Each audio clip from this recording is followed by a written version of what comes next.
Hello my dear students. So I have been discussing the extra questions related to changes of matter.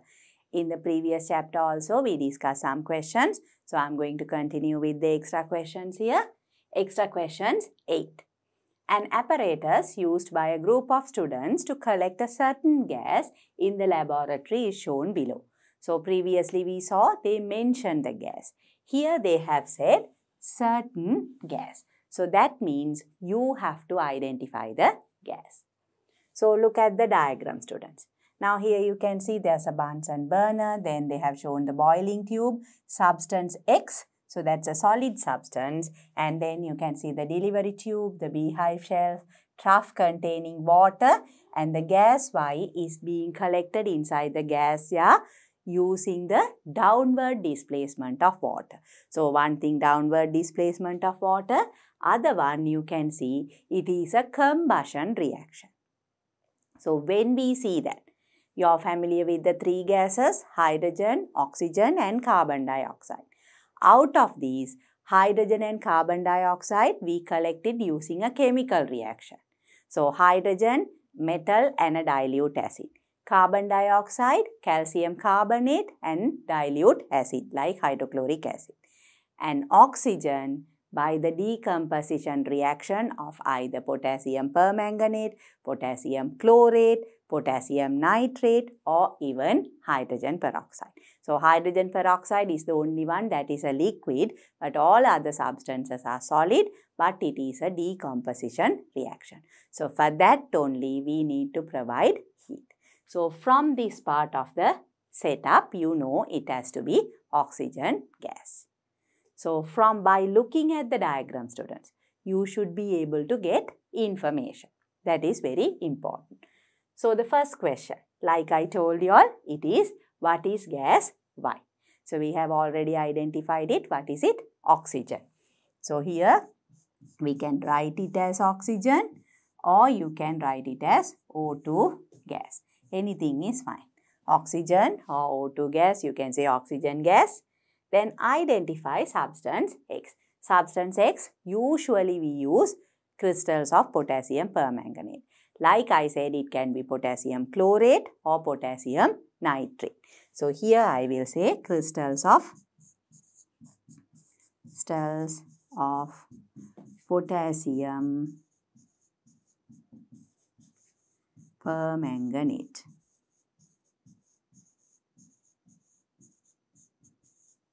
So crystals of potassium permanganate. You can also write the chemical formula if you want, KMnO4. You can even write this KMnO4 or potassium permanganate. So I will move on to the rest of the questions. So we have already discussed the diagram, students.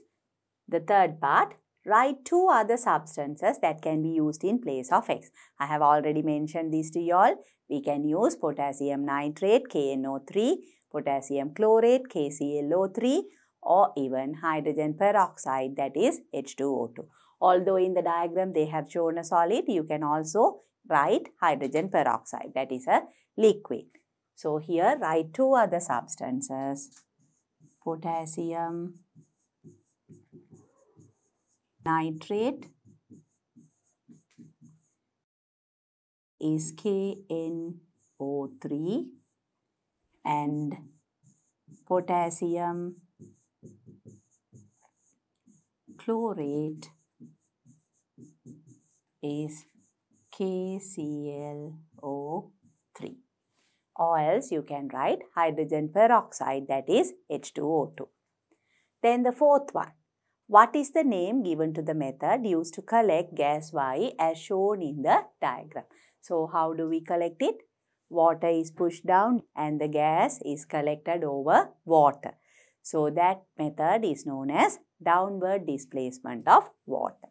So it is downward displacement of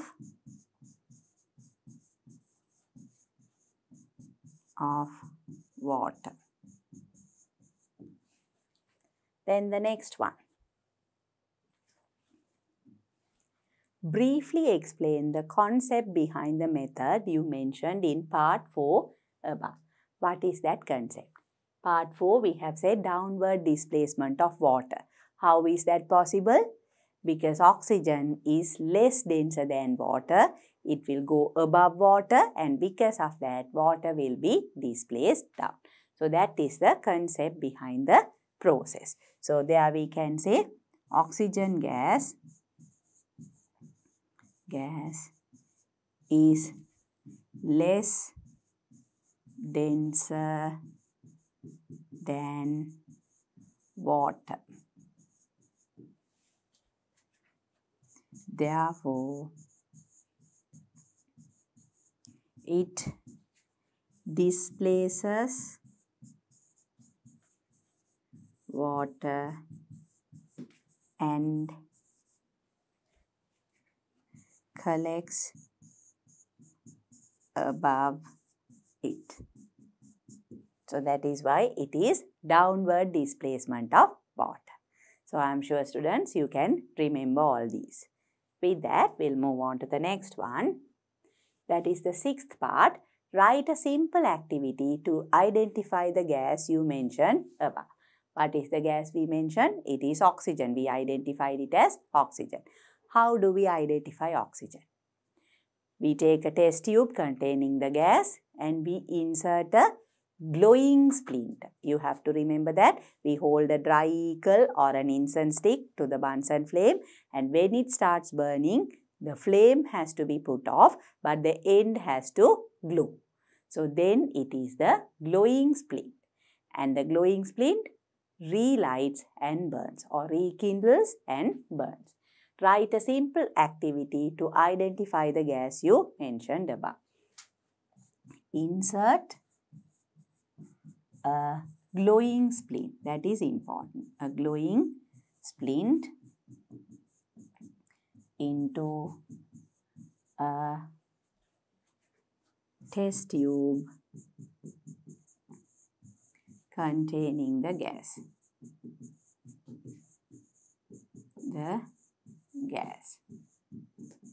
It will relight and burn. So this is actually the observation. It will relight and burn. The activity is to insert a glowing splint into a test tube containing the gas.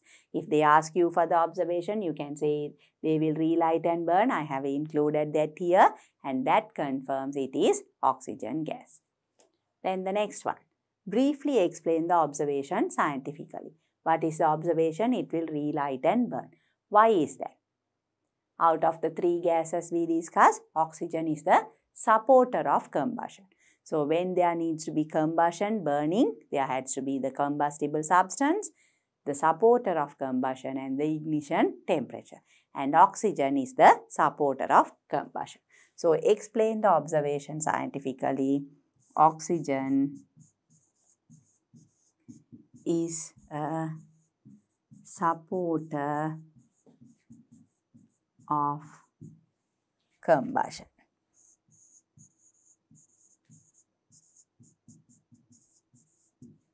So we can say that is why the glowing splint relights. So the dry eagle or the joystick is the combustible substance. We have the supporter of combustion, that is oxygen, and also the ignition temperature is there because it is a glowing splint. So because of that, the combustion occurs. The glowing splint relights and burns with a flame. So that is the explanation there. We have answered these questions, students. I will move on to the next one. Next slide. Again, question number 8 of the same question. Write the balanced chemical equation for the reaction of X on heating. So what did we write as X? Gave potassium permanganate as X. So you know the decomposition reaction. Potassium permanganate, KMnO4, On heating, for that we need to use this symbol delta or the triangle to show that we are heating it. We get K2MnO4, potassium, manganate. Then we get MnO2, manganese dioxide, and oxygen gas. So we need to balance this. How do we do that? You can see 1 potassium, 2 potassium there. 1 Mn, but there are 2 manganese atoms. Then O4, but there are 4, 6, 8 oxygen. So obvious, you know, we have to make this 2. 2 KMnO4, then oxygen is balanced. 2 into 4, 8. So we have 4, 2 and 2 oxygen. Then 2 potassium, 2 potassium. 2 Mn, 1, 2, 2 Mn. So the reaction is balanced. 2 KMnO4 gives rise to K2MnO4, MnO2 and O2. Potassium manganate, manganese dioxide and oxygen. Those are the products of decomposition of potassium permanganate. I am sure you were able to write this balanced chemical equation. Then the next one. What type of reaction is the above? So I just mentioned that to you all, it is a chemical decomposition reaction. Chemical decomposition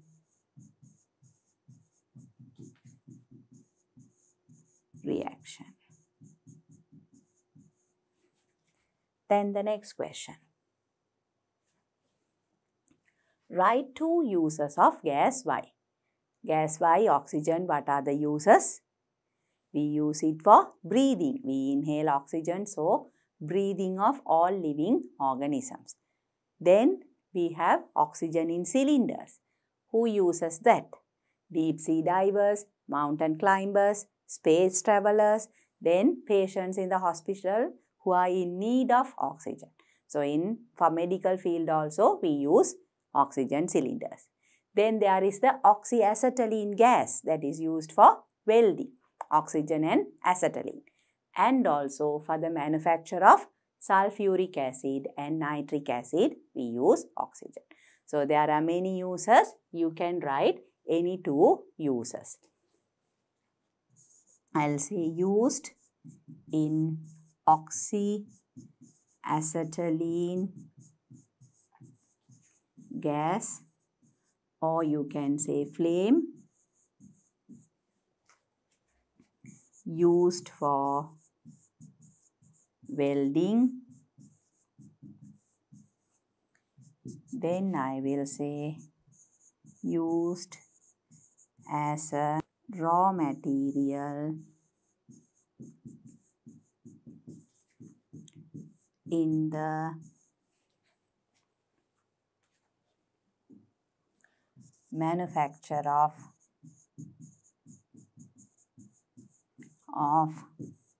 nitric acid and sulfuric acid. The manufacture of nitric acid and sulfuric acid, they use oxygen gas.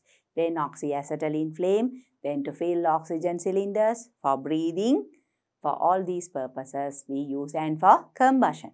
You can also include that for combustion, for burning of substances, we use oxygen gas. So you can write any 2 uses of oxygen gas.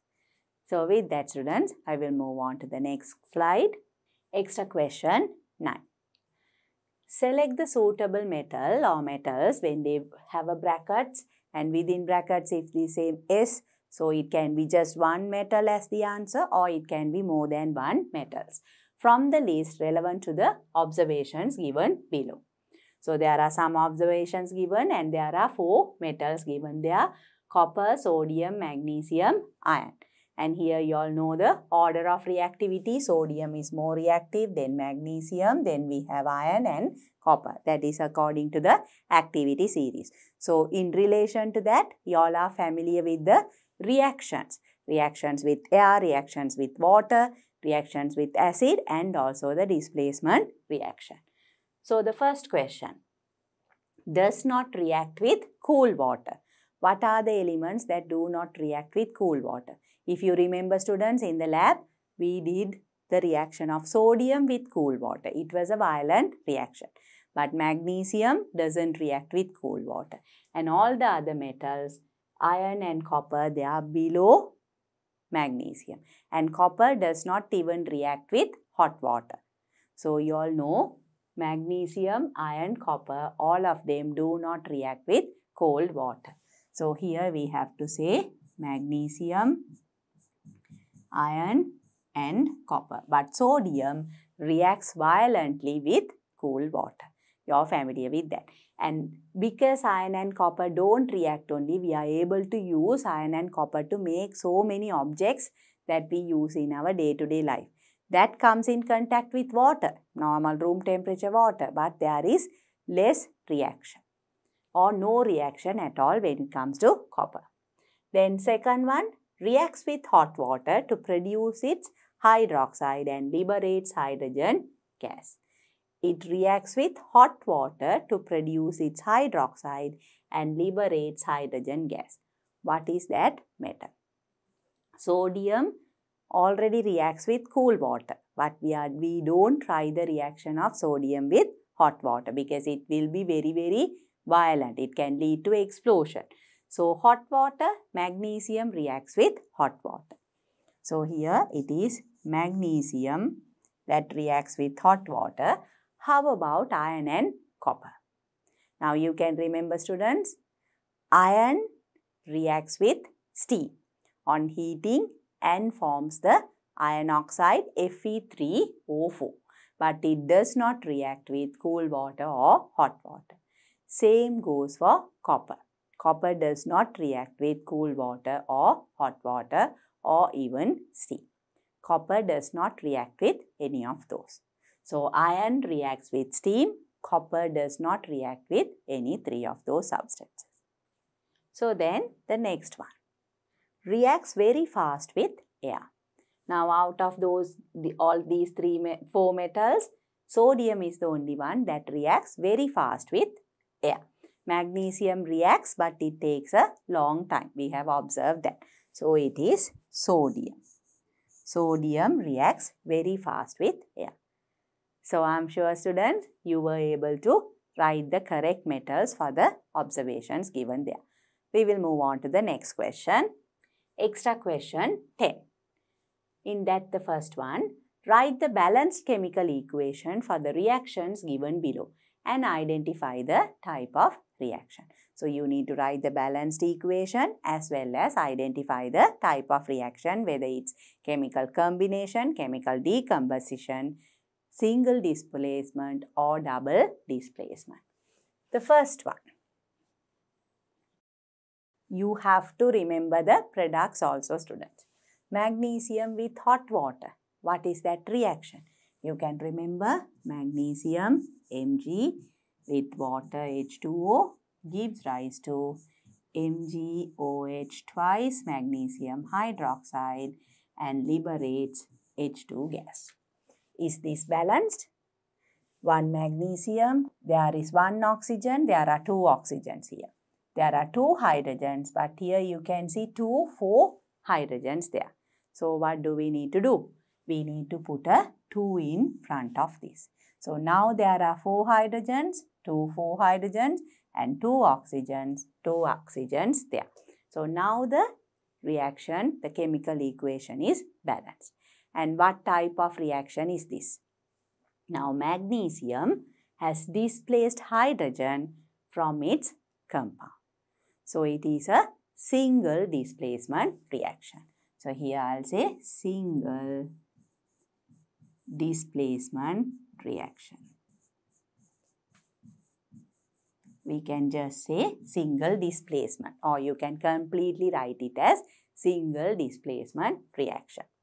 Then the reaction with zinc with hydrochloric acid. Zinc and hydrochloric acid. You can remember zinc is Zn with diluted Cl. It will produce zinc chloride ZnCl2 liberating H2 gas. So here again look at the reaction. Zinc balanced, 1 hydrogen, 2 hydrogens, 1 chlorine, 2 chlorines. So what do we need to do? We need to put a coefficient 2 there. What type of a reaction is this? Again, zinc displaces hydrogen from its compound. So it is a single displacement reaction. This is also a single displacement reaction. Single displacement. Then we have the next one. Magnesium with copper sulfate. Now you can remember, students, the metals that are above another metal or the metal that is more reactive can displace another metal from its salt solution. So if you take magnesium and copper, magnesium is above copper in the activity series. So it's more reactive. It can displace copper. So magnesium with copper sulfate. Mg plus CuSO4 will give rise to MgSO4 and copper. This equation, of course, is balanced. Magnesium, magnesium, copper, copper, and you can see SO4, SO4. So it is a balanced reaction. What type of a reaction is this? Again, magnesium displaces copper. So it is a single displacement reaction. So here I will say single displacement. Single displacement. Then D, sodium with oxygen. Sodium and oxygen, it's a very fast reaction. What is it? Sodium reacts with O2 gas forming Na2O. Now this is not balanced. 1 sodium, 2 sodium atom. 2 O2, 1 oxygen atom. So first we will balance oxygen. Since there are 2 here, we will put a 2 in front. You don't put a 2 there. You know why? Because that will alter the chemical formula. That is not correct. So, or that is actually wrong. So, Na2O, we have to put a 2 as a coefficient in front. So, there are 4 sodium atoms. So, we put a 4 there. 4 sodium plus O2 gives rise to 2 Na2O. What type of a reaction is this? 2 reactants, 1 product. So, it is a chemical combination reaction. So, we have to say chemical combination reaction. Chemical combination reaction. Then the last one, heating of potassium nitrate. What is potassium nitrate? KNO3. We have discussed this reaction in the production of collecting of oxygen gas. KNO3, potassium nitrate on heating gives rise to KNO2, potassium nitride and oxygen gas. So here what do we do? There are 3 oxygens here. There are 4 oxygens there. So to balance that, we put a 2 in front here. And because of that, there are 2 potassium and 2 nitrogen. But oxygen has to also to be balanced. 2 into 2, 4 plus 2, 6 oxygens. So if we put a 2 in front here, 2 KNO3, so that means 2 potassium, 2 nitrogen and 6 oxygen. 2 potassium, 2 nitrogen, 4, 6 oxygen. Now the reaction is balanced. 2 potassium nitrate decomposes to give 2 potassium nitride and oxygen. This is also a chemical decomposition reaction. Why? There is 1 reactant, more than 1 products, and it decomposes on heating. Chemical decomposition reaction. Chemical decomposition reaction.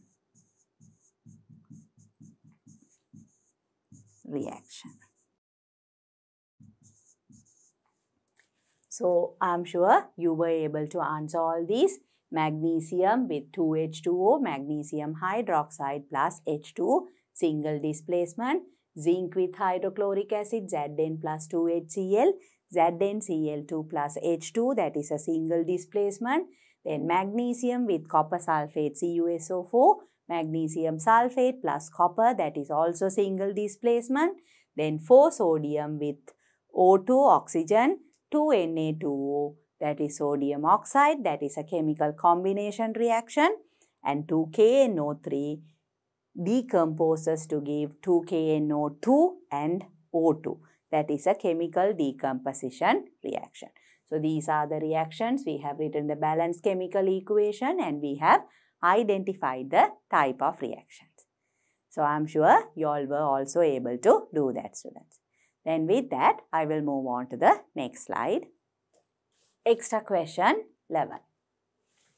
Balanced chemical equation for the decomposition of limestone is given below. So you all know what limestone is, students. That is calcium carbonate. So decomposition of limestone, you can see calcium carbonate becomes calcium oxide and liberates carbon dioxide. First one, calculate the number of moles of 200 grams of limestone. The number of moles of 200 grams of limestone. So for that, what do we need? We need the relative atomic masses. Those are given to you. Calcium 40, oxygen 16 and carbon 12. So how do we find the relative molecular mass or the molar mass of calcium carbonate? So molar mass is going to be calcium 40. They have given you the formula already. Plus carbon, that is 12, and there are 3 oxygen atoms. So 3 times oxygen 16. So that will be equal to 40 plus 12. 3 into 16 is going to be 48. If you add them together, you will get the value as 100. So here, since I have written it as molar mass, it will have the unit grams per mole. If it is relative molecular mass, you all know, students, there is no unit. If it is molar mass, we have the unit grams per mole.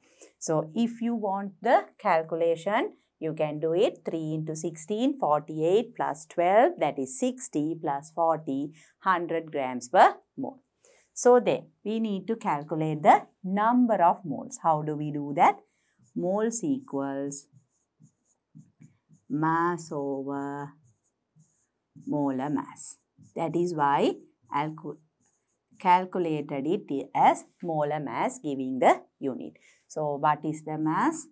200 grams divided by molar mass 100 gram per mole. So you will get the answer as 200 divided by 100, 2 moles. That is the number of moles of 200 grams of limestone. Is that okay, student? So we have calculated the molar mass. You can calculate the relative molecular mass, but when you substitute here, it will have the unit gram per mole because we need to use molar mass there.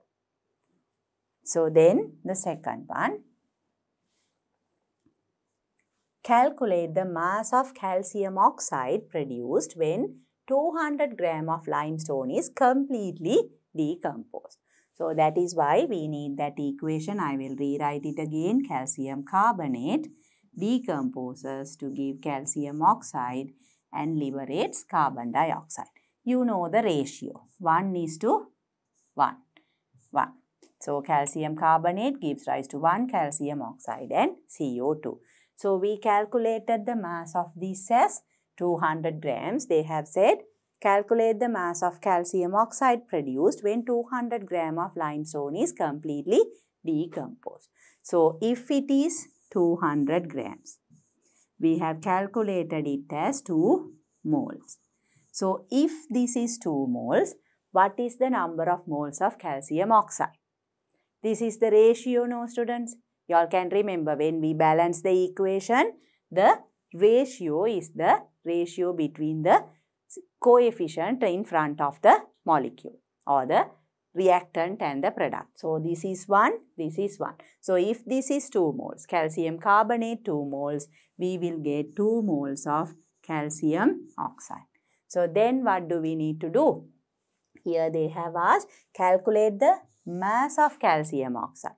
So to do that, we need to have the molar mass of calcium oxide. So molar mass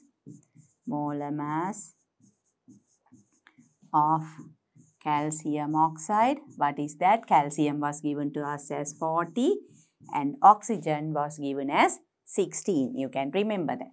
So that is 16. That is going to be 56 grams per mole. So how many moles of calcium oxide are produced? 2 moles. So the mass of calcium oxide produced is going to be 2 moles into 56. That is going to be in grams. So that is going to be 112 grams. 2 into 56, 112 grams. Is that okay, students? So using the balanced equation, you can find the ratio between the reactants and products. So here 1:1. So if it is calcium carbonate 2 moles, it has to be calcium oxide 2 moles. So for that, you need to find the molar mass of calcium oxide. We have done that, 56.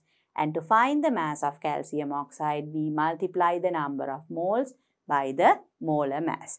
So you get the answer as 112 grams. Is that clear, students? So then we will move on to the next question. Third one. What is the mass of calcium carbonate required to produce 2 moles of carbon dioxide?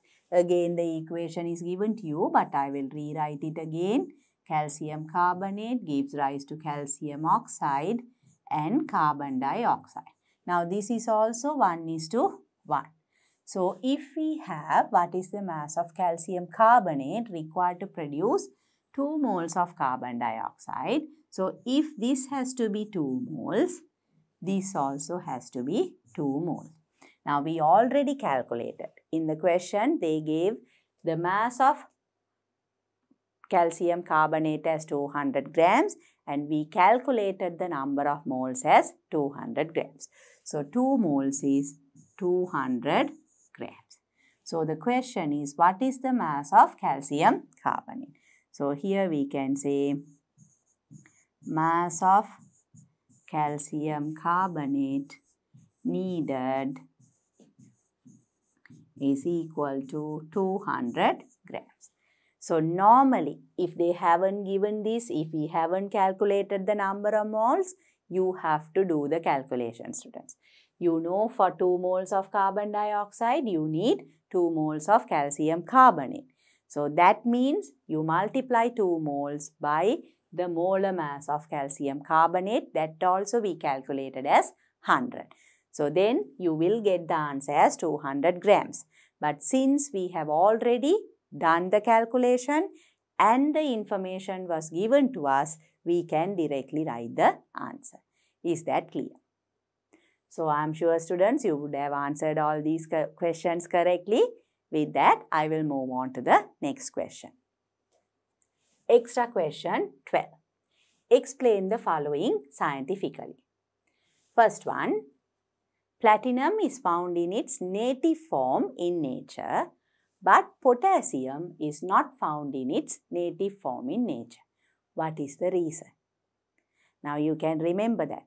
The first element in the activity series, potassium.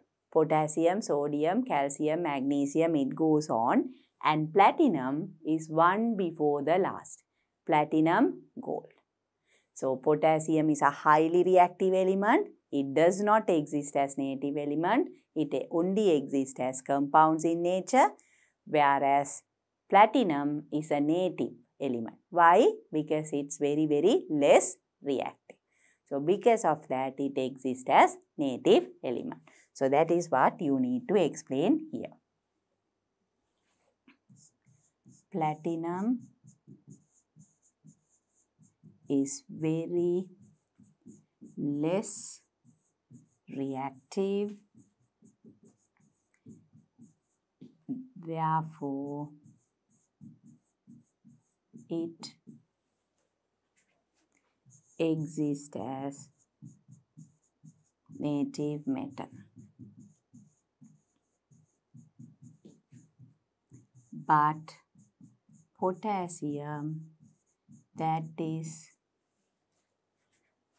the first element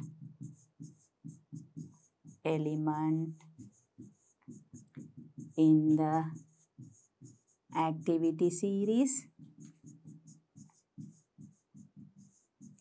is highly reactive. That is why it doesn't exist as native metal, but is found as compounds in nature. Compounds in nature. So platinum is very less reactive, therefore it exists as native metal, but potassium, that is the first element in the activity series, is highly reactive. That is why it doesn't exist as native metal, but is found as compounds in nature. So you can write that. Then the next one. Carbon dioxide gas can be collected by the upward displacement of air. But hydrogen gas cannot be collected by this method. Why is that? Now you can remember, students, carbon dioxide has more density than air. It is more denser than air. Because of that, when you pass carbon dioxide into a gas jar containing air, air will be displaced up, carbon dioxide will go down. So it is the upward displacement of air.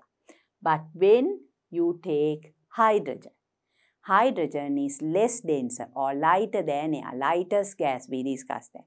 So because of that, hydrogen will go up and air will be displaced down. So that has to be downward displacement of air. So that is the reason for this observation. So we can say carbon dioxide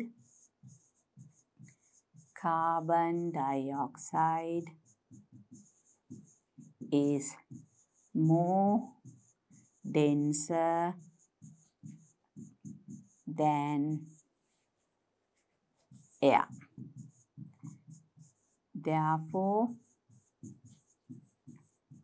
it can be collected by the upward displacement of air.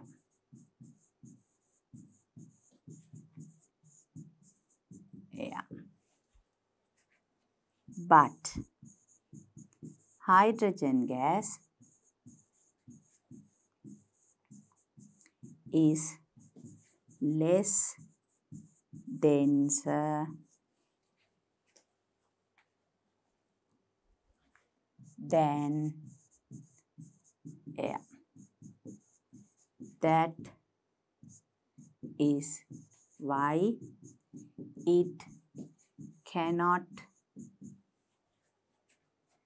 be collected by upward displacement of air.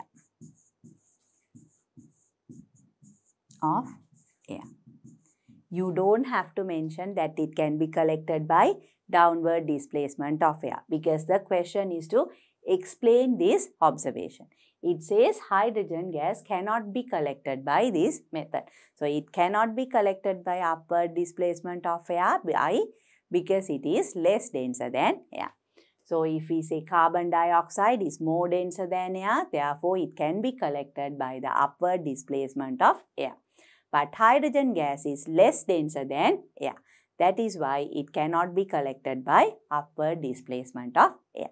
So that is how you can explain observations scientifically. With that, I'll move on to the next slide.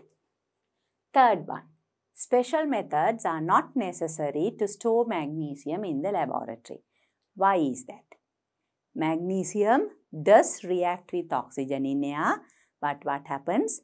The magnesium oxide layer forms over magnesium metal, and that prevents further reaction of magnesium with oxygen. So because of that, we don't need to take special precautions when storing magnesium. But you all can remember, before using magnesium for any activity, we need to clean the magnesium strip using a sandpaper in order to remove that oxide layer. That is why normally you get the magnesium strip that is tarnished. But when you rub it, when you scrape it with a sandpaper, you see the lustrous nature of magnesium. So here, special methods are not necessary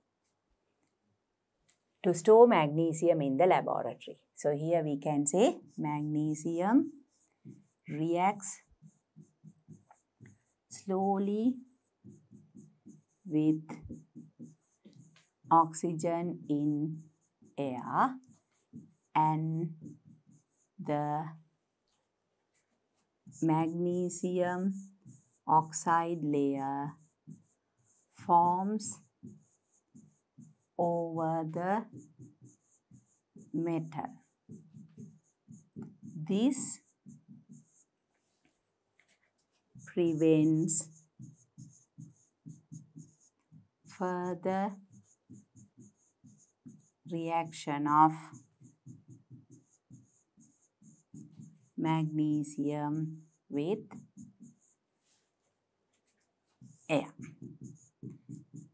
That is why special methods are not needed when storing magnesium metal. So two reasons. One thing, it reacts slowly, and the other reason, the magnesium oxide forms over the metal. So magnesium reacts slowly with oxygen in air, and the magnesium oxide layer forms over the metal. This prevents further reaction of magnesium with air. That is why special methods are not needed when storing magnesium metal. Is that clear, students? Then the next one.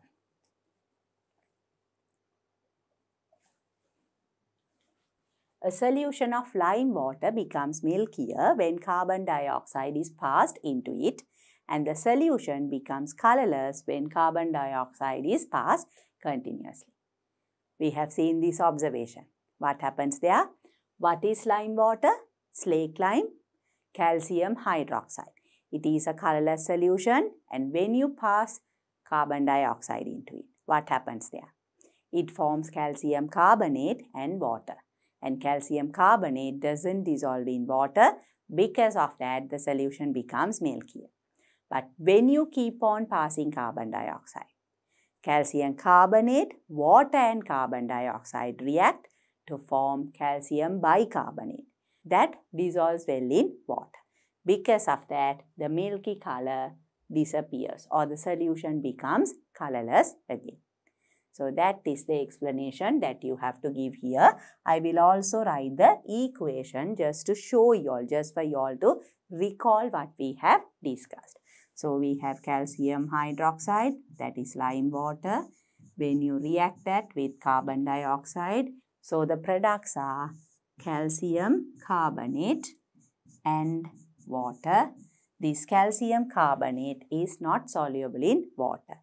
But then, if you continuously bubble carbon dioxide, then what happens? So you will get calcium bicarbonate, CaHCO3 twice. So this is not soluble in water, this is soluble in water. So that is why the solution becomes colorless. So we can say when carbon dioxide reacts with lime water,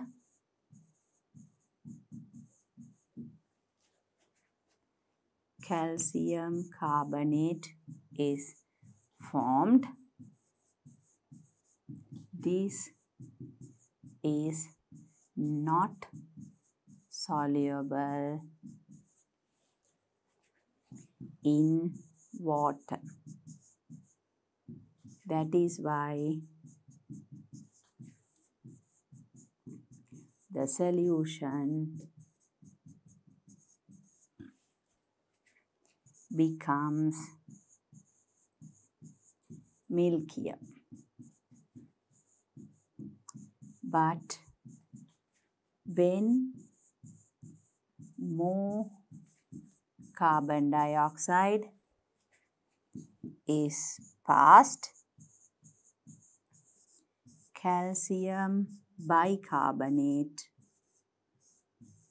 is formed. This dissolves in water. Dissolves in water. That is why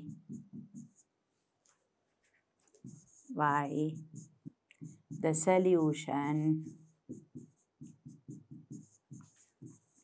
becomes colorless. That is why the solution becomes colorless. So when carbon dioxide reacts with lime water, calcium carbonate is formed. This is not soluble in water. That is why the solution becomes milkier. But when more carbon dioxide is passed, calcium bicarbonate is formed. This dissolves in water. That is why the solution becomes colorless. So I am sure you all can understand this, you can remember this, and you can remember the observation. And if you write a similar explanation, that is correct. So with that, students, we'll move on to the next question. The fifth part, gold is extracted by sifting and iron is extracted using the blast furnace. So you can remember this also. If you remember the activity series, highly reactive metals, they are extracted by electrolysis. Moderately reactive metals are extracted using an element or a compound as a reducing agent. And the low reactive metals are extracted by simple physical methods like sifting. So if you take gold and iron, gold is a very low reactive metal, the last metal in the activity series. So that is extracted by sifting. And iron is a moderately reactive metal. So that needs to be extracted using the blast furnace using carbon monoxide as the reducing agent. So that is what you need to write here. So we can say gold is a less reactive metal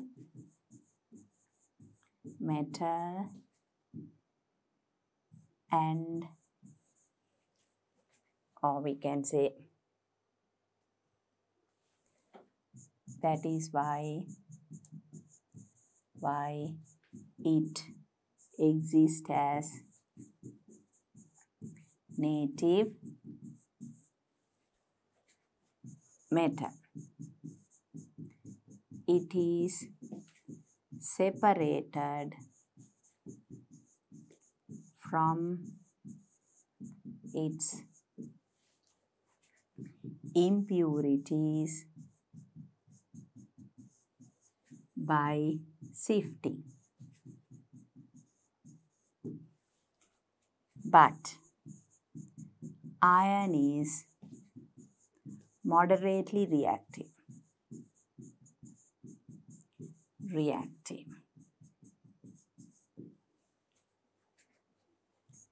That is why the compound of iron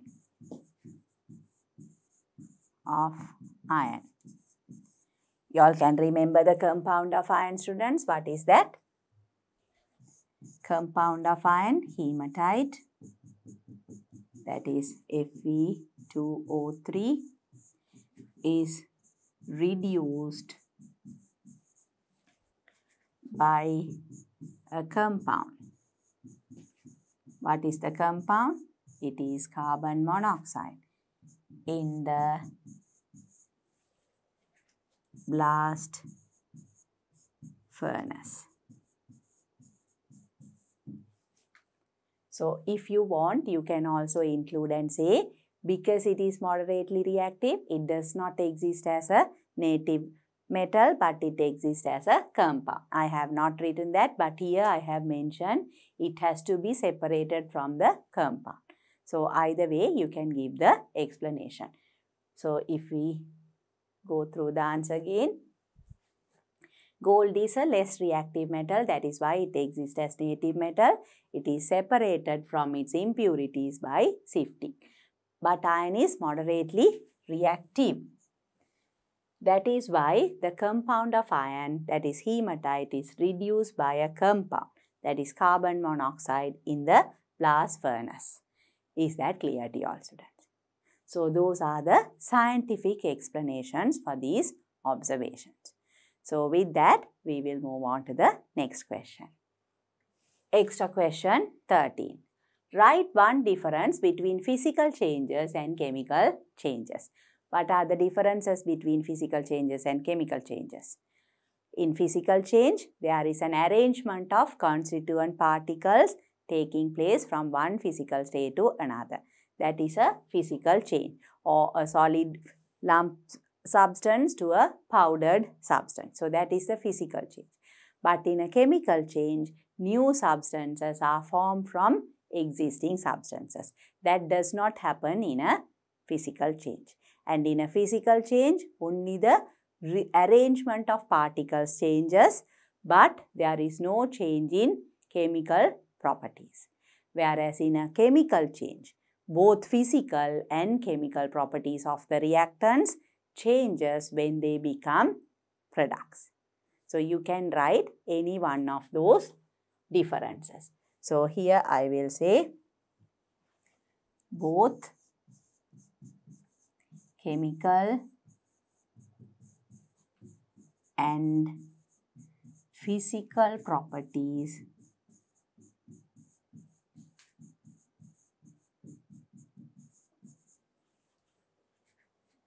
change during a chemical change, but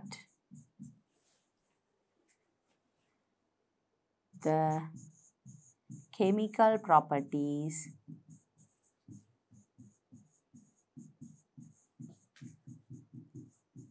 does not change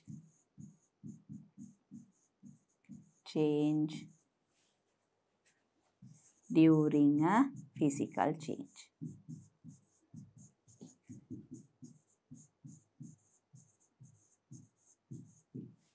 Now here students, I have said the chemical properties does not change during physical change. Why? Now say when ice becomes water. You all know ice is less denser than water. That is why ice floats on water. We have discussed that under differential expansion of freezing.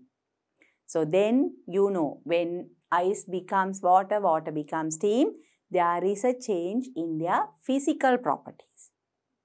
But their chemical property does not change. But if you take a lump of stone and you crush it into powder, there the chemical and physical properties don't change, but the nature in which it exists changes.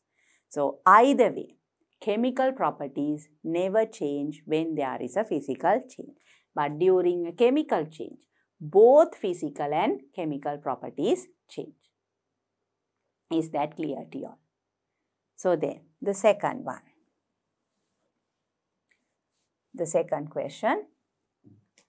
Write the 4 types of chemical reactions according to their nature. So, you are familiar with the 4 types of chemical reactions. What are they? Chemical combination, chemical decomposition, single displacement and double displacement. So, chemical combination reaction,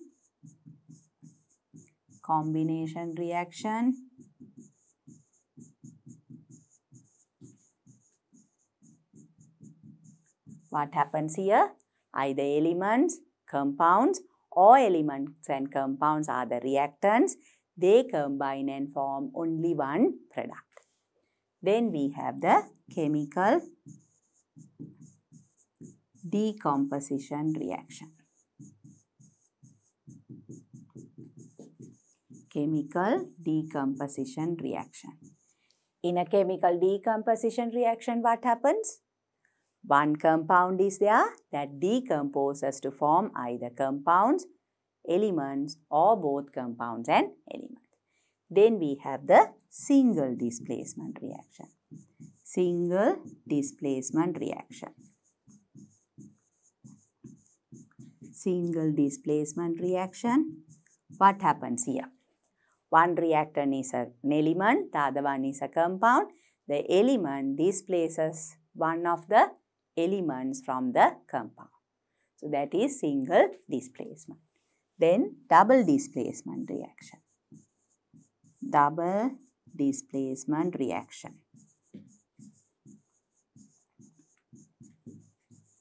Double displacement reaction. So in a double displacement reaction, you have two compounds. Both parts of the compounds are displaced and two new compounds are formed as products. So that is the difference. Single displacement, one is an element, the other one is a compound. Both in reactant and product side. In double displacement, both reactants are compounds, both products are compounds. So those are the four types of chemical reactions. I am sure you wrote them down correctly. With that, we'll move on to the next question. Extra question 40. Identify the type of the chemical reactions given below. So, we discussed the four types of chemical reactions. They have given you some examples. You need to identify the type. What is the first one? Potassium permanganate giving rise to potassium manganate, manganese dioxide and oxygen. So, immediately you know one reactant, more than one products. So, it is a chemical decomposition reaction. Chemical decomposition reaction. Chemical decomposition reaction. So, usually we provide heat and it decomposes. Then the second one, zinc and copper sulfate. Like I told you all, element, a compound gives rise to zinc sulfate and copper. Again, compound and element. So, zinc displaces copper, forming copper metal and zinc sulfate. So, single displacement reaction. Single displacement reaction. Single displacement reaction. Then we have the third one, barium chloride, sodium sulfate, giving rise to barium sulfate and sodium chloride. So here you can see barium combines with sulfate displacing sodium. Chlorine combines with sodium displacing sulfate. So double displacement reaction. Double displacement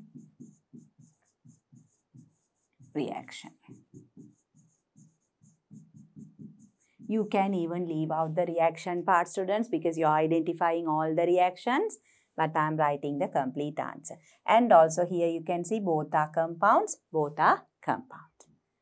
Then the fourth one, calcium carbonate becomes calcium oxide and carbon dioxide. You know, one reactant, two products. So, it is a decomposition reaction. When we provide heat, calcium carbonate decomposes. Chemical decomposition reaction. Then the fifth one, calcium oxide plus water, quicklime plus water giving rise to calcium hydroxide, that is slake lime. So what is this? We have two reactants forming one product. So it is a chemical combination reaction. Chemical combination reaction. Chemical combination reaction. So here two compounds combine and form new compound, the product. Then the last one, 2H2O2 becomes H2O and oxygen. One reactant, two products. One is a compound, the other one is an element. So it is a chemical decomposition reaction. So chemical decomposition